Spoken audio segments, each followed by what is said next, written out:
Hi, my name is Tim, and I have ALS and a really foul mouth because it's a shitty fucking disease.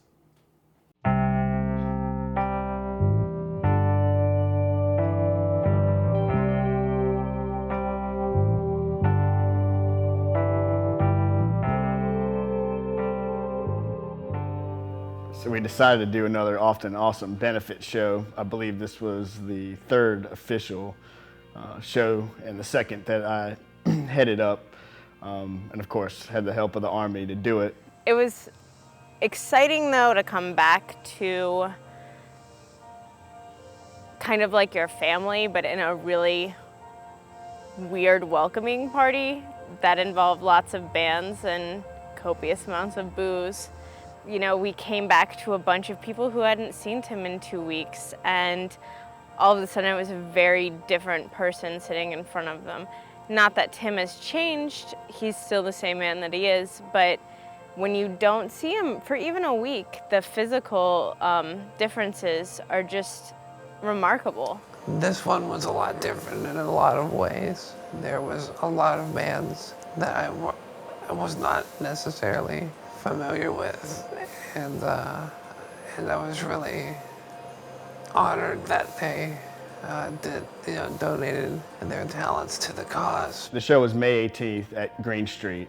The final lineup that we put together was Come Hell or High Water, Jews and Catholics, The Numbers played, Mutant League, Social Life, Treason and DJ Royale did a set, and also Josh Neese, who also was the MC for the evening and really helped me out a whole lot because it was quite the time trying to balance everything out on the microphone. So. Once again, Mike had put together an amazing show with an amazing vibe. It was very hard to see kind of the expression on everyone's face. Like, we're so glad you're back, and holy shit, what happened to Tim? It was just an amazing show, and you could really see how much it meant to everyone else to even have been a part of the show or put on the show or just showing up to the show. It became this experience for everyone and not just us. I felt like these people have been working so hard to help me out that I was kind of duty bound to say something to them, not only to thank them, but to really let them know what happens when you have this disease. Almost a year ago we met here. It was the first Often Awesome benefit show, the first time I really felt the full effect of the warmth of the community. I still can't quite describe the feeling, but I remember feeling wholly undeserved of such goodwill. I had a hard time imagining what I had done in my life that merited the positive energy surrounding me. For someone who had just been diagnosed with a terminal disease, I was one happy motherfucker. And oh, what a night it was. There was great music, great friends, and the easiest opportunity to have my new band play in front of hundreds of people. I still feel my spirits buoyed by that night, and the high that I felt, which had nothing to do with the weed I smoked or the beer I drank, I still feel today. But here's the harsh reality. Last year I walked up onto that stage and played my heart out. In a year's time, much has been taken from me. I can no longer walk. I can no longer play music. If I try to sing, I don't have the breath to support it. In fact, there's almost nothing I can do without having someone else help me do it. I can't bathe myself. I spend my entire life in a wheelchair or a hospital bed, but I have no ability to transfer from one to the other without what is essentially a human crane. I piss into a plastic urinal bottle or use a catheter, and I shit in a bedside commode. I can't even wipe my own ass. I can still speak and eat, but there are signs that soon will be a thing of the past. And sadly, because of extreme fatigue, is simply run of the mill for this disease. I'll have to leave this show long before it's over because I simply don't have the energy to stay.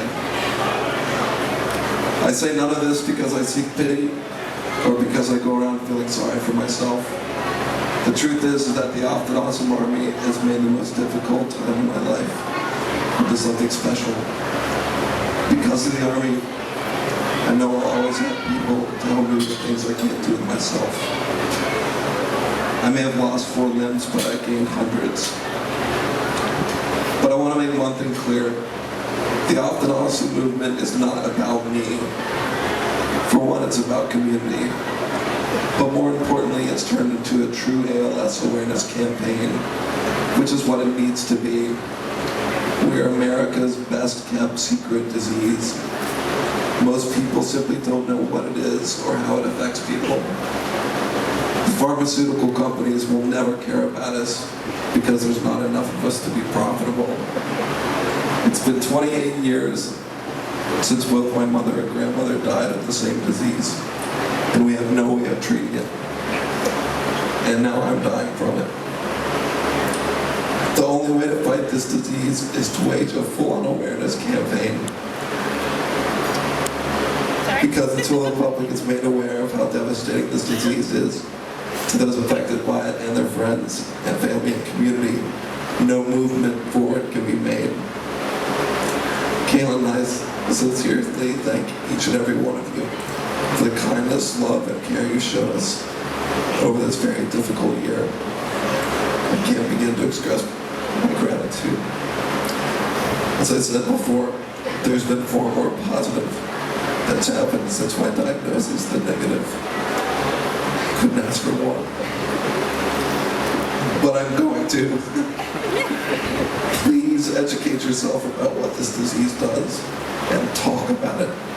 Remind people this is not simply a disease that took a baseball player in 1939, but a disease that still remains untreatable and can affect people as young as 16.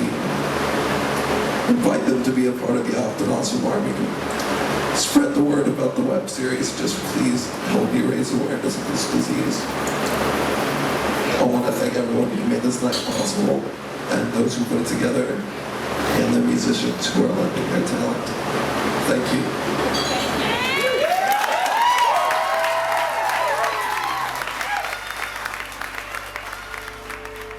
It was great to hear those words come out of Tim's mouth, and so people realize the severity of this and are moved and inspired to fight it and do something about it, and also support him through this time, because it's obviously very difficult for him and for Kaylan and for his family and for his friends, and so it's nice that everyone came together in support of this.